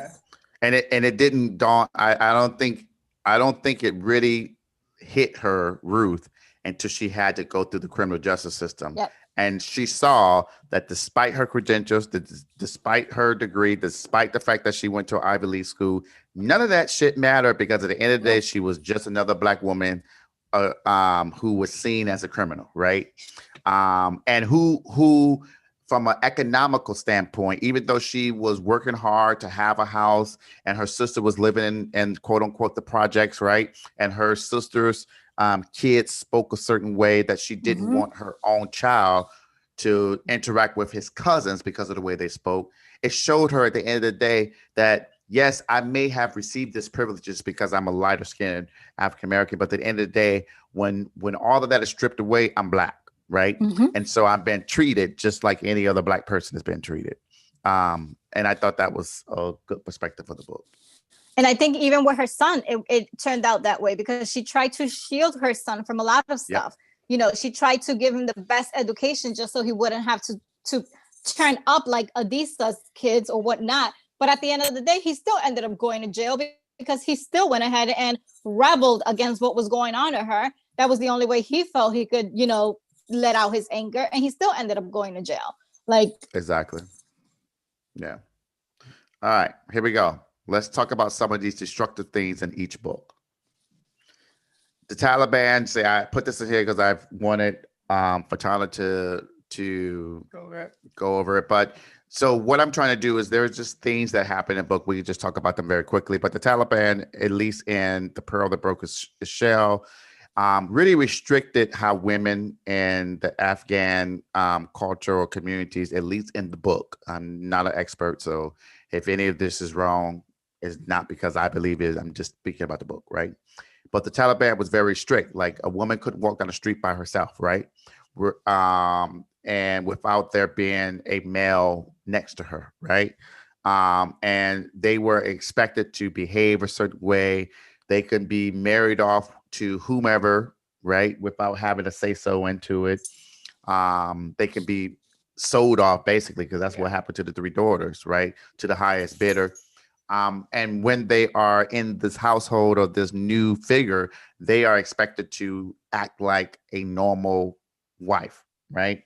And understand where they fit in, I guess, like the hierarchy between all the other wives, and then the mother-in-law of the husband. If they don't like them, then they beat them and do all this other crap. But yeah, anything else on that I missed? So do you feel they had to do with the bomb that they, you know, that happened with the lady? Remember the lady with Rahima, when Rahima used to go to yeah. Well, but I think, yes, I think they were. I think because they targeted her. They targeted the female who was outspoken in the parliamentary, right? Because they were trying to get females in there, but they wanted the females to just be tokens, right? Yeah, just so other people can to be like, feed them information. Yeah. Exactly. Yeah. No, I think so. Anything else on this? Nope. superiority and inferiority. So what types of how did you see this play out in Shell That Broke His Pearl? The shell that broke The his, wives, the pearl that broke his shell. the when they got married off and they had to go live at the new houses, like the wives and the mother-in-laws, like they showed their superiority. They were like, "Oh, you need to do this, you need to do that." Um, Yeah, definitely gender issues in yeah, that book. Definitely. inferiority. I can't think of one right now. The is it concubines? Yes, from Shakiba's Oh Yeah, I yeah, think that would be the inferior however you say that. Because inferiority. yeah, because they technically were just sexual objects, you know? Yeah. I don't know, that's just my opinion. All right, we have quite a these, so we don't have to do it for each book, but the justice system. So what did you see from the justice system from both books? I saw it more. I think I can see it more on Small Great Things because I know it more there. I don't know more about the pearl that broke its shell, but yeah. it was very prevalent in the Small Great Things. So the thing from that I remember about justice system and the two things that pop in my mind from the pearl that broke the shell. Remember when Shakiba tried to go to the justice of the peace or the magistrate to get the Oh, Get the land, yeah. house, yeah. get the And he house, basically and laughed. he basically laughed at her and was Ripped like, it. "Woman, you can't get no land. You're a female. Like you got the wrong body part." And then her husband at the time came and beat her, right? Because he would. It wasn't a husband. It It was was the a. family That's that right. took her in. Yeah. Yeah. And then the second part is when she was accused of essentially aiding and abetting the guy who came in to have sex with the concubine. Oh yeah, and And they then she stoned went, her. Yeah. yeah, she went before the king, and then the Oh yeah, king was yeah, yeah, like yeah. basically death, right? And they stoned the one girl because she let her purity, her vagina, touch another man's penis. So they stoned her to death, and they was going to stone Shakiba, but someone stepped in to say, I'm Well, gonna the marry man that her. I'll married marry her her. saved her, yeah. Yeah. Right, But you exactly. know But he she still saved got her whipped. because of what she kept saying. Because remember, she was trying to get the attention of his friend by Exactly. saying that she can give, was it mail or something like that, that she could whatnot. So that's what got the attention of the guy that saved her. Yeah, yeah, exactly. And then in Small Great Things, I think throughout that book you see Yeah, the whole justice how the system. Yep. justice system is like not justice isn't blind as many as people try to suggest that it is. Okay. Beauty. What about the concept of beauty? How was it destructive in the books? I think we kind of talked about it with the Yeah. colorism between Adisa That's what I was gonna say. and Ruth. But what about the Pearl that Broke His Shell? With like, same with the concubines, like the pretty Yeah. girls were always getting chosen to go and like sleep with the king and stuff, and they were okay with it because they were like, oh my god, maybe like he'll notice me and like he'll want to marry me. Right. And how beauty was seen as a badge of honor, whereas they would try to make Shakiba, for instance, because she had the scar on her face because she got burnt when she was little with the hot water. And then, for instance, the aunt Shahima, because she had a hunchback, so she was seen as like a disgrace.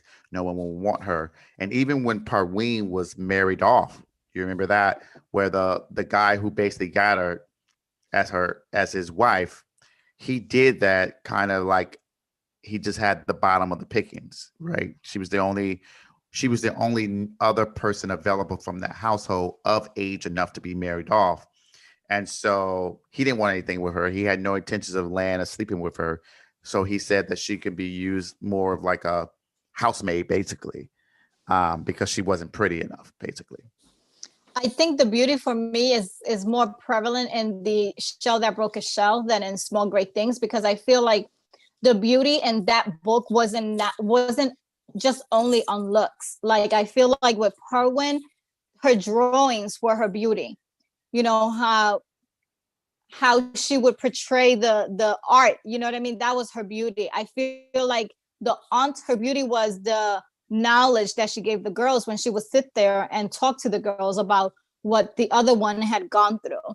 Because had it not been for the aunt, those girls wouldn't have, had half of the knowledge that they had, because the mother wasn't saying anything to them. For Yeah. sure. No, you're right. Definitely right. Okay. Religion. Did it touch on religion? Yeah, I think they just did. from particularly the pearl that broke his shell. Because that was remember at the end with the king's wife was basically saying that we don't have to cover ourselves and be in the back. We can be upwards and in front. And the Taliban, all of that is based upon quote unquote some kind of religious perspective of how they try to constrain and restrict. But I don't know enough about it, so I don't want to talk too much about the religion aspect of it. Even in small great things, when the mom passed away, how what happened? I forgot. When the mom passed away, but she always went to church. Remember how she always went Oh, to? Yeah, the church. Fire. Education. We definitely saw that in both books. Yep. Yeah, like Rahima being able to go and like to the parliament because she was the only one that could read and write. And then in small great things, Ruth being the like nurse and the educated one. Right, going to school and doing all that and making herself and putting her son in that same trajectory to be great, right? Because the more education you have, the better. And X, Y, and Z. What about you? Anything on that, Denise? And the pearl that broke his shell, Rahima got the chance to go to school while the other two didn't. Right, because she was a male. Right, because she was a Basha Posh, Basha Posh, yeah. True. And education it was for females, a lot of them didn't have the ability to go to school and read because they were taken out because they had to either get married off or do other things, or they didn't want the boys dealing and messing around with their daughters while they were in school to keep the purity and the honor of the family, at least as it was presented in the book. So, and I feel like that the fact that they let her go to school gave her an advantage over the other two, because she was the street smart because she had to go to the streets and she had to act like she was the man, but she also was book smart because she was able to go to school and learn while the other two didn't have neither one. So, I feel that was an advantage to her. What about love? What is love? Oh my God, here we go. It's theoretical. I've been asking that. Nobody answers that. It's just a 4-letter word, Christian. Just a 4-letter word. It may be a 4-letter word, but Wahima was in love with her school friend who she really wanted, that she would play soccer with football. And with then Basha she saw Bosch. him once she got married. And she saw him once she got married. And she was the wife's kid, right? Mm-hmm. Or one of the wife's kid. No, that was the friend. The friend was one of the wife's kids. Yeah. Oh. But he knew that she used to be a Basha. Yeah. Okay. The guy. But she had love. Even Shakiba, she loved the king, the prince, even though the prince didn't know anything about it, but it was like love at first sight for her. And Turk, his love for Brittany actually was fuel for his hatred for other people. You know what I mean? Like he used that love to fuel the fire of the hate to satisfy Brittany, who was just, I didn't like her at all. But yeah.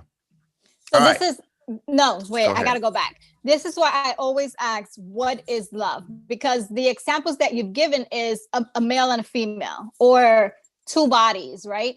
But we're not mentioning the love that Shakiba had for the land, which ended giving her. She wanted to fight for it. She wanted to do stuff for that land. So we don't talk about that. That's love.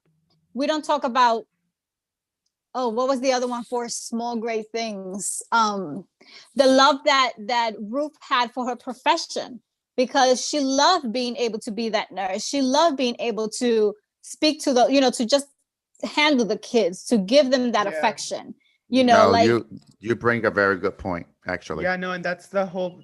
I was like, when love came up, I was like, I don't know, like, if there was anything, at any point that they were in love. In my head, I was like, love. Are you talking about like being in love with someone? Like, No, I didn't mean book? it that way, but these So I are was just. like, I don't think any of them loved who they got married to or anything like that. The only thing I could think of was Rahima and her kid and her son that passed. I mean, Turk Yeah. did love Britney. Yeah, and then now that it's like we're dissecting it all, and Denise is bringing up like the whole land thing, and then Ruth's profession. And Like you said, Rahima's Rahima, love to be free. Like, Yeah. she liked the Mhm. concept of freedom, to be able to Yeah. go out, walk the streets, without any concern about her being a female or not having her male protector there and things of that nature. How Yeah. about And Padar John's Parwin. love for opium? Oh, the Right, mom's love for exactly. opium and the father's love for opium. Yeah. Yeah. And Yep. Parwin with Good. her art, she wasn't able Yeah. to, that was something that was taken away from her when they sold her off. That maybe that was, like you mentioned, what do you do to, what was the question that you said? Escape reality. The escape, exactly. That was probably her escape, but that was taken away from her. That was her love, being able to portray what she was feeling through that art. That's why I always ask, what is love? Because people tend to just put it into the context of it's a male and female, or regardless, human beings. But it's not just that. I can tell my dog, I can tell Pincher, I tell him all the time, I love you, Pincher. But I can tell a man, I love you That's not your too. dog. You don't do nothing for him. You don't give him you don't send him no money for no food. You don't. Every time I be Christian, he's like, can gonna you sit watch here. him? So Christian, yeah, how no. many times have I not taken that dog? Let's move on. Most of the time.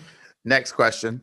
How did the books open your eyes to the role that race and or gender play in your family, work, and or overall society?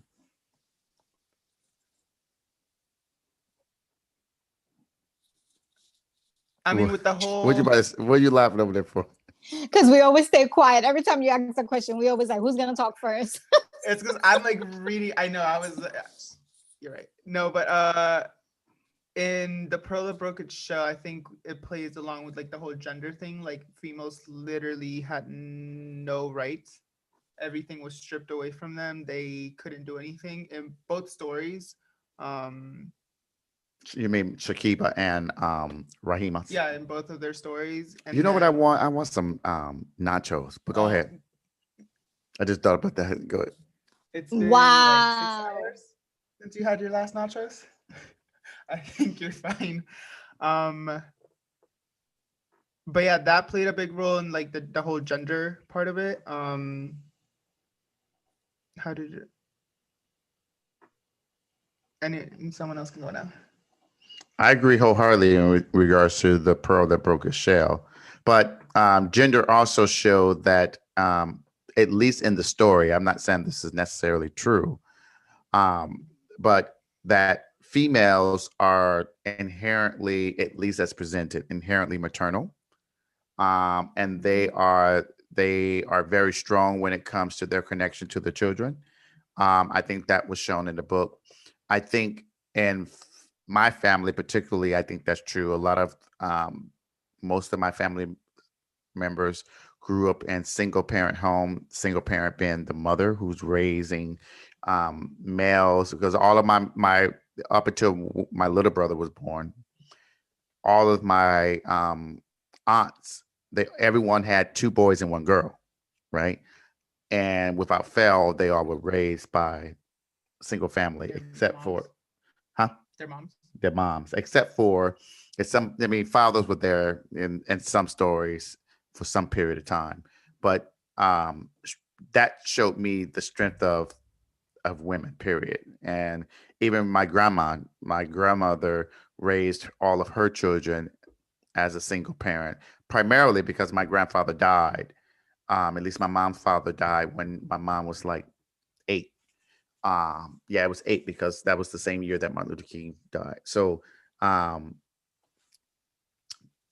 that it just showed how for me and my family how women are like the backbone of the family, which may not be true for a lot of people, but for gender, I mean for race, I think the book Small Great Things, I think is very prevalent to what's going on now. I Yeah. think you can take it into any context. And you can either take gender in the context, like for instance, with the whole like folks thinking that a woman can't lead the country, for instance, right? Like even when Hillary was running, she was the primary person, hate her or love her. I think I said this before, but a lot of people did have that perspective about her because she's a female. Can a woman lead the country? And I think if a woman can lead her household, she damn sure can lead the country, right? But gender, I think, is always an issue, even in work environments. Like in my profession, for instance, there are a lot of women who feel that they are being not given the same abilities or the same opportunities that males are. And so because of that, people sue, right? They sue their employer, or they sue this and they sue that, because they feel like they are entitled to have these things, or they are just as smart, if not smarter, than individuals who were selected. And so the only opportunity they have to show this is through lawsuits, right? Because they feel like their role, their gender is playing an issue of why they missed that particular opportunity. But anyway, that's my answer to that. So my answer, I don't think it's necessarily going to go along with your question, right? But I feel that every book that we've read has opened my eyes to a lot of things. Like starting with the first one, the fact, the affair that happened on the first book, the consequences that the affair brought on. Even with the book with the criminal justice, the one where she was the investigator. Was she the investigator? Oh, the Lauren. Yes, she was Yeah. the cop. Yep. I feel like every book has allowed me to see different things and has opened my mind to things that I was not aware of. I was not what is it? I was not shown, or not shown, but educated on. Even Yeah. with the one that we didn't like, the one with the abuse, Yeah. that hit Child call home it. to many of us, because we've gone through it, not to the extent that he portrayed it in the book, but we all grew up to a certain extent of that was how our parents thought that was the way to show us, respect or whatnot. So I feel like each book has opened my eyes to so many different things. So, I don't want to say thank you to you, but thank you, right? Because I think all the books that we've chosen have been so great, and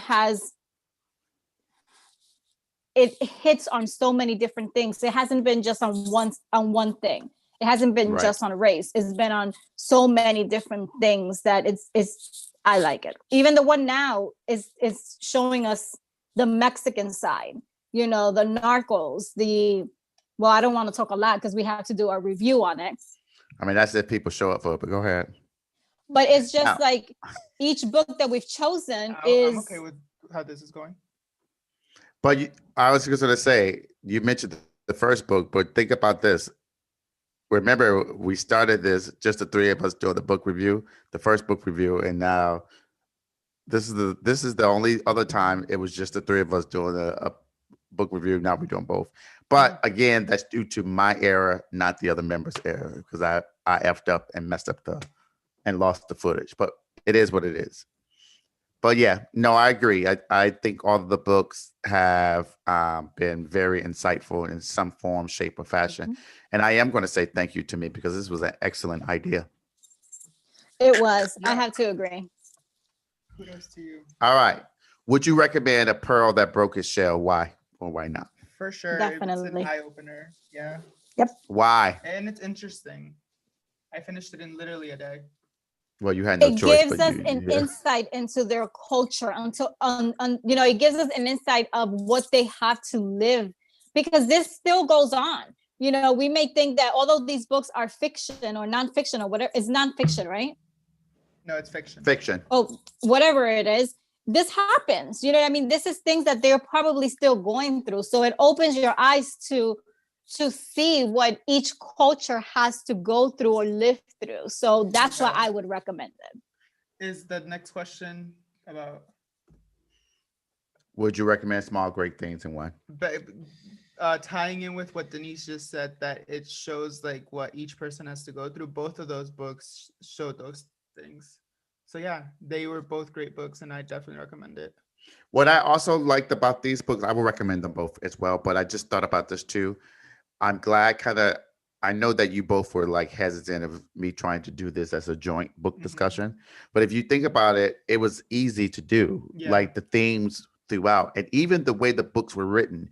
Both books were written from perspective of two people, Shakiba and Rahima in one, and then the second one is Turk and Ruth. And so you get to see from both perspectives main characters and how they viewed and thought about things. And so I don't know, I thought it was pretty cool to do that. So I appreciate you all sticking through this and doing this with me, particularly given the fact that I had lost the thing. And I think I kind of like this, having these questions put out on the PowerPoint. I think it helps us stay focused on topics, and it helps drive the conversation. Less rambling, yeah. And I agree. And also the fact that the PowerPoint was great. Phenomenal. Whoever put that together took time. You could tell they took time to put that together and make Thank it. you. I want to say why I would recommend Small Great Things. You haven't. Go ahead. I will recommend that one personally. If not if I would recommend that, because a lot of people that have not experienced racism are very ignorant to a lot of things, and that book opens your eyes to it's real. It happens. Every day someone goes through it. So that's why I would recommend that book.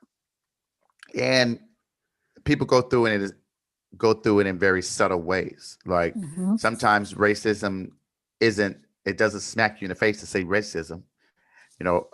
People have their stereotypes and perspectives, and they don't just say I don't like you because you this or that and the third, right? So yes, it was a great book. I really appreciate it.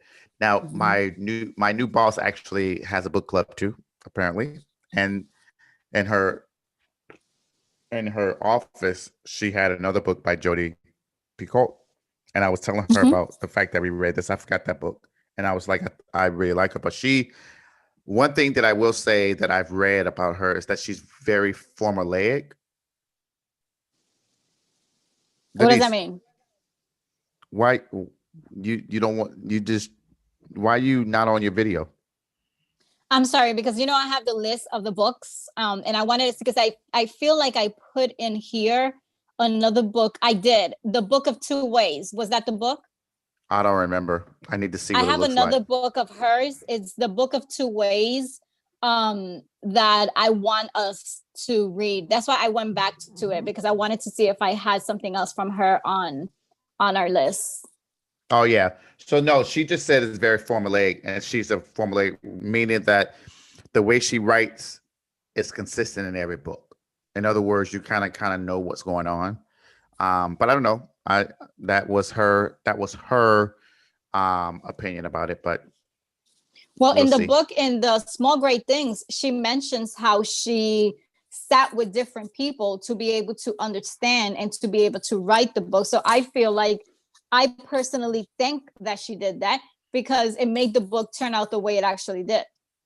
Yeah, it had more real life implications, I think. And I'm sorry I'm going off again, but I wanted to mention, because I noticed this yesterday, Kamala Harris' niece wrote a book. Kamala. I don't know, whatever her name is. She wrote a book. Not know whatever her name is. She is the vice president elect. Her name is Kamala Harris. And here's another piece why this is important. Listen, I'm gonna go back. No, this is microaggression. This is microaggression. You don't get to say whatever her name is. Her name is Kamala, because people mispronounce my name consistently, and it's annoying. It is microaggression, and you don't get to do that. Learn her name, understand her name. I understand that, right? But you've known me for how long? It's been 16 years that you've known me. And you know that you can tell me her name 1,000 million times, and I'm still going to mention it, unfortunately, and I apologize. That's different, but not saying whatever her name is. That's the part I'm talking about. No. And see, you're being hypocrite because, Christian, do I not always do that?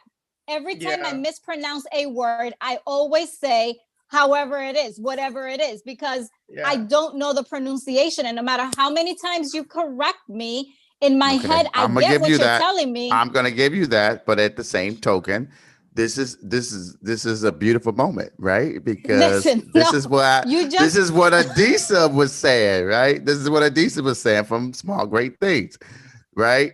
Like, this is what happens. Like, this could be a situation that we're not friends. We don't know each other. And we could be in an environment where you say that, and I can be totally offended by that. And I'm gonna give you a perfect example. I'm a trainer, right? And when I read a person's name, immediately to my head, I say, I'm not gonna be able to pronounce this. So before I even pronounce the name, the first thing that comes out of my mouth is, I'm going to apologize. I'm not going to be able to pronounce your name. That is fine. Can you tell me what your name is? That is fine. And even when they tell me, I still end up saying, I'm sorry, I'm probably going to mess it up again. There's a girl in my, she's a don't say her name though. I'm not. She's a coworker. And to this day, well, we just kind of met each other in July, right? But to this day, she's told me her name plenty of times and I still cannot pronounce it. But I apologize ahead of time because I don't want to murder her name. I don't want her to think that I'm not getting what she's telling me. It's just perfect example. Kamala's name, I'm Spanish. Kamala. So I'm going to, exactly. Do you see? You just corrected me. I mean, but in I my head, agree with, because I was away and people kept asking, oh, how do you pronounce your name? And I'm like, oh, it's just Christian. But my name is spelled way different. It's Christh. And they were like, oh, we usually don't see that THIAN. So they were like, is it Christian or something like that? I'm like, no, it's just Christian. Okay, but let me take it outside of names. Prime example. When I try to pronounce Spanish words, y'all both come down my throat about how I pronounce it. No, we don't, because we always try to correct you. So do not even come to it. Do not even go there. I was trying to teach you how to pronounce a word and I was like, no, I forgot what word it was. But I was like, you kept being like having that accent. I'm like, don't have an accent. Okay. Are you looking at another menu? What's going on? No, I was trying to find her the name of her book, but you got me out of my let me because of the name. It's Ambitious Girl. Vicious? Ambitious Girl. Ambitious Girl. But I think it's more it is a children's book, but I wanted to still put it out there because she wrote it and it apparently is a really good book. So it's by Meena Harris, Meena. Meena. I used to date a girl named Amina. She's she's her niece. She is Kamala. She's Indian too. Is it Kamala? Kamala. Mm-hmm. Kamala Harris. See, she is her niece. Yeah. All right. Excellent. This has been a great conversation. Once again, I appreciate you all coming back out and having another conversation on these books that we already discussed. And because I messed up, but this was good. And we don't have to worry about editing because it's live. Boom. I think I'm going to do that from now on for the book reviews. Yeah. It's easier. Right, yeah. All right. Anything else? Any last words before we disconnect? Every vote counts, and okay, wait. This is true. This is indicative of that every vote does count. All right. So for those out there who are looking, whether you looked at some of it and got out or you came back in, you're still looking, we appreciate you looking. If you want to ever come on, we do happy hour every Sunday, 7:30. So if you want to come on, just come and let us know. Last week we had great people on. Dino, if you're still out there, make sure you come back next week so we can have more conversation. Yeah, and invite your friends. It's like, what And better way happy, not to crappy. happy, not crappy. That is right. Actually, I'm going to be on there. We're going to record on Tuesday, one day. I forgot. In a week from now. It's on my calendar. They sent me an invite, so it's going to be fun. All right. Any nothing else? No, just No. the media doesn't decide who the president is. Oh my God, get Okay. out of here. Bye. Don't